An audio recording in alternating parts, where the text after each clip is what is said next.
देखो, तुम लोगों को कुछ चीज़ें बताने वाला हूँ मैं।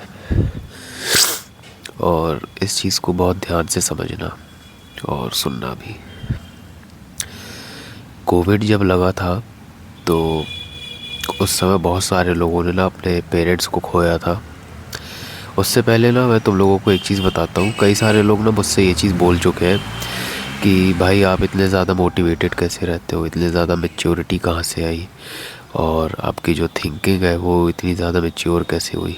तुम लोगों को बताता हूँ।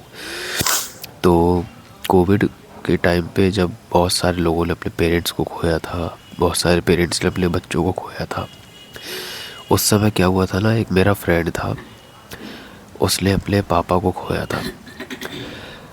हम लोगों को बहुत ज़्यादा बुरा लगा था इस चीज़ का, और हम लोग सभी दोस्त लोग ना उसके पास गए थे। हमने अपनी सिंपैथी जितना हम उसके लिए कर सकते थे हमने इमोशनल सपोर्ट दिया, सब किया। उस समय कैसा लगता है समझ में आता है यार। एक बच्चे के सर से बाप का हाथ जब जाता है ना, समझ में आती है ये चीज़। तो हुआ क्या, उस समय के लिए तो चलो ठीक है, चला। थोड़ा समय तक उसको बुरा लगा, 6 महीने 1 साल हो गया।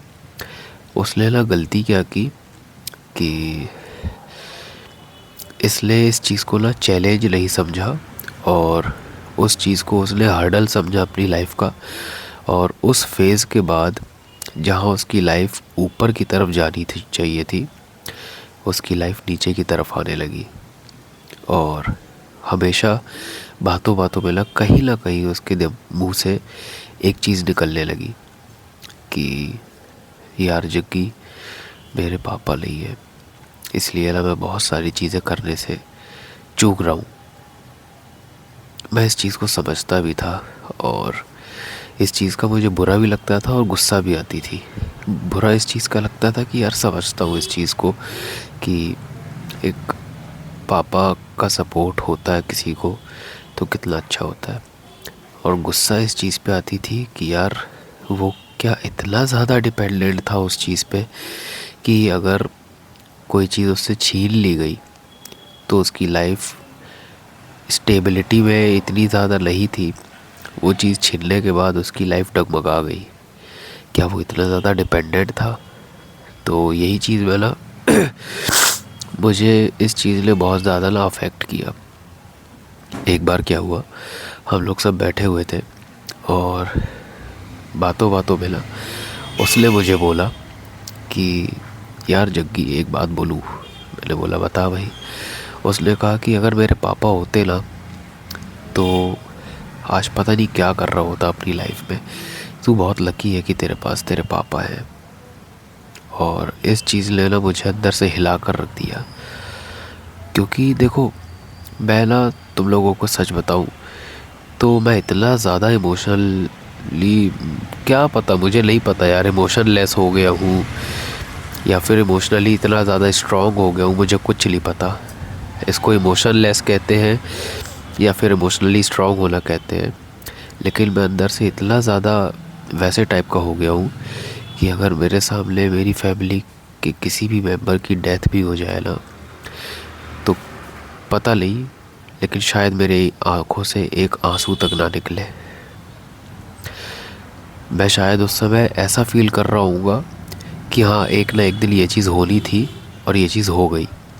शायद मैंने इस सच्चाई को बहुत जल्दी एक्सेप्ट कर लिया है कि लाइफ में कोई भी चीज़ हमेशा के लिए नहीं रहने वाली। इस वजह से शायद मैं बहुत ज़्यादा इमोशनलेस हो गया हूँ। मैं तुम लोगों को सच बताऊँ, इतना ज़्यादा इमोशनलेस होता जा रहा हूँ मैं कि मुझे ना अपनी सिचुएशन पर बुरा लगना बंद होने लगा है। मैं चाहता हूँ कि मेरी किसी सिचुएशन पे मुझे रोना आए, नहीं आता रोना। मैं चाहता हूँ कि मैं रोऊं किसी सिचुएशन पे अपनी खुद की, लेकिन नहीं आता। बुरा तक नहीं लगता, लगता भी है तो 1 घंटे 2 घंटे बाद मैं सही हो जाता हूँ। तो शायद ये इसलिए हुआ है कि लाइफ में इतना ज़्यादा स्ट्रगल, इतना ज़्यादा मैंने गरीबी देखी है कि अब उस चीज़ से फ़र्क पड़ना बंद हो गया है। शायद ऐसा हो सकता है, मुझे नहीं पता। लेकिन अब मेरे साथ हो क्या रहा है ना कि अगर मेरे साथ कोई सिचुएशन है, उस चीज़ पे मुझे बुरा नहीं लग रहा, लेकिन वही सिचुएशन मैं दूसरे के साथ होती देखता हूँ ना, तो मुझे बड़ा रोना आता है, लिटरली रोना आता है। फिर अपनी सिचुएशन पे आंसू नहीं निकलते, दूसरे के साथ होता देखता हूँ तो आंसू निकलने लगते हैं। मुझे नहीं समझ में आ रहा ये क्या हो रहा है। तो हुआ ये ना, उस दोस्त की ये बात सुनने के बाद मैंने अपने मन में ठान लिया कि नहीं, अब कुछ भी हो जाए मैं अपने पापा का सपोर्ट नहीं लूँगा, 1 रुपए का भी सहारा नहीं लूँगा, मेरे किसी भी चीज़ पे ये ठप्पा लगने ही नहीं दूँगा कि तुझे पापा का सपोर्ट था, बिल्कुल भी नहीं।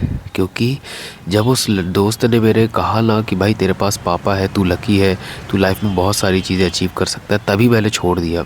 मैंने बोला नहीं, अगर तेरी ये मेंटेलिटी है ना कि मेरे पास कोई चीज़ है इसलिए मैं आगे बढ़ रहा हूँ, और तेरे पास वो नहीं है इसलिए तू रुका हुआ है, तो मैं उस चीज़ को त्याग दूँगा, छोड़ दूँगा।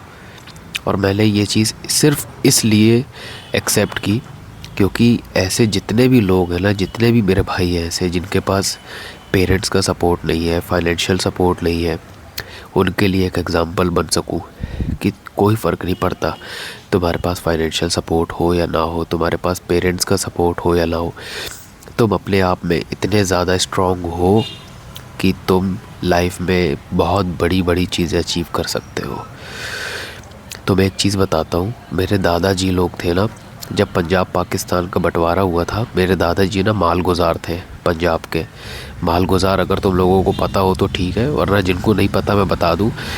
मालगुजार उनको कहा जाता है जिनके पास बहुत बहुत ज़्यादा संपत्ति होती है ना, जिनके पास बहुत बड़ी बड़ी ज़मीनें होती हैं, उनको मालगुजार कहा जाता है। तो एक सेकंड।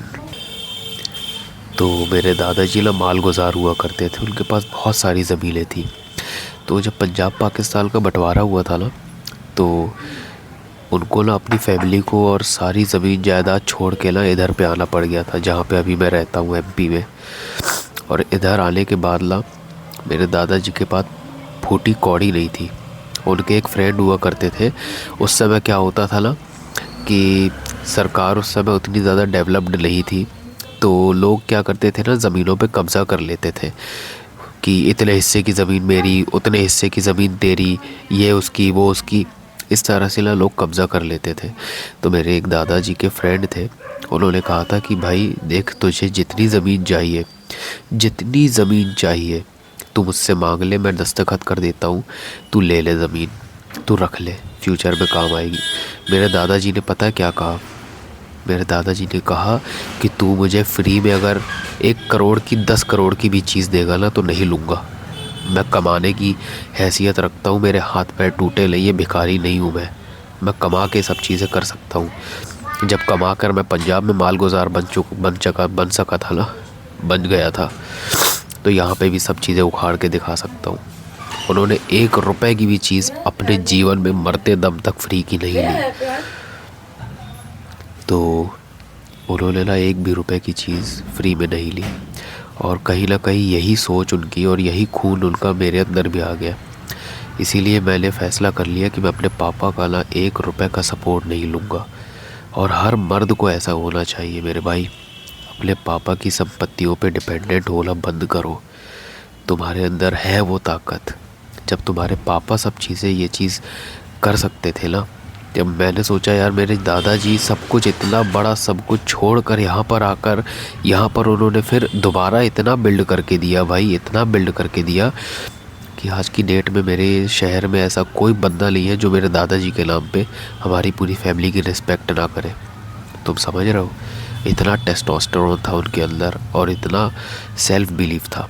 ये होता है भाई real alpha male, real sigma male. ये सब क्या आजकल की एडिट्स वगैरह देखते हो, सिग्मा मेल की, रियल अल्फ़ा मेल की, सब चूतिए हैं साले। रियल अल्फ़ा मेल देखना ना, तो अपने एंसेस्टर्स को देख लेना, अपने दादा परदादा लोगों को देख लेना, जो खेतों में हल चलाते थे और इतना पैसा था, इतनी बड़ी बड़ी हवेलियाँ होती थी उनकी, वो होते थे रियल अल्फ़ा मेल भाई, वो होता था रियल सिग्मा। तो मैंने ये फ़ैसला किया कि 1 रुपए का भी सपोर्ट मैं अपने पापा से नहीं लूँगा। अपनी लाइफ में हर डिसीज़न इस तरह से लूँगा जैसे मेरे माँ बाप है ही नहीं, जैसे मैं दुनिया में अकेला आया था। और अभी अपना घर बल तो खैर घर तो पापा ने खड़ा कर दिया है, लेकिन उसमें एक एलिमेंट मैं ऐड कर सकता था कि मैं उनका सपोर्ट नहीं लेना चाहता। अब देखो कुछ कुछ चीज़ें होती हैं ना लाइफ में, आप कभी भी पूरी तरीके से छोड़ नहीं सकते, लेकिन हाँ अपने आप को चैलेंज करके उस चीज़ के काबिल ज़रूर बना सकते हो। तो मैंने क्या किया, घर तो चलो पापा ने खड़ा कर दिया, मैंने अपना रूम नहीं बनवाया। मैंने कहा कि मेरा रूम मत बनवाना, एक ईंट भी मैं नहीं लूँगा उनसे, मैं अपना रूम अपने पैसों पे बनवाने वाला हूँ। और आगे चल के जब शादी करूँगा तो उसका ख़र्चा भी मैं खुद ही करने वाला हूँ। और तुम लोगों से मैं भी ये चीज़ बोलना चाह वाला हूँ कि जब मैं अपना रूम बनवाना चालू करूँगा ना, तो तुम लोगों को बताऊँगा, वीडियो दिखाऊँगा, मैं अपडेट दूँगा। और जब अपनी शादी भी करूँगा ना, वो भी अपने पैसे पे करूँगा। ये चीज़ मैंने सोच रखी है, चाहे मुझे जितनी भी मेहनत करनी पड़े मैं करूँगा, हार नहीं मानूँगा लेकिन। और ये चीज़ तुम लोगों से भी एक्सपेक्ट करता हूँ मेरे भाई कि तुम लोग भी कभी हार मत मानना। अपने अंदर वो कॉन्फिडेंस, अपने अंदर वो सेल्फ बिलीफ लेकर आओ कि हाँ भाई मेरे अंदर है वो टेस्टोस्टेरोन, मेरे अंदर है वो ताकत। जिस तरह मेरे दादा परदादा ने, मेरे माँ बाप ने इतनी सारी चीज़ें खुद कमाई खुद बनाई अपनी लाइफ में ना, मैं भी बना सकता हूँ। क्योंकि क्या होता है ना मेरे भाई, एक आदमी को जब पुश्तैनी पैसा और पुश्तैनी चीज़ें मिल जाती है ना, तो वो आदमी अंदर से खोखला होने लगता है।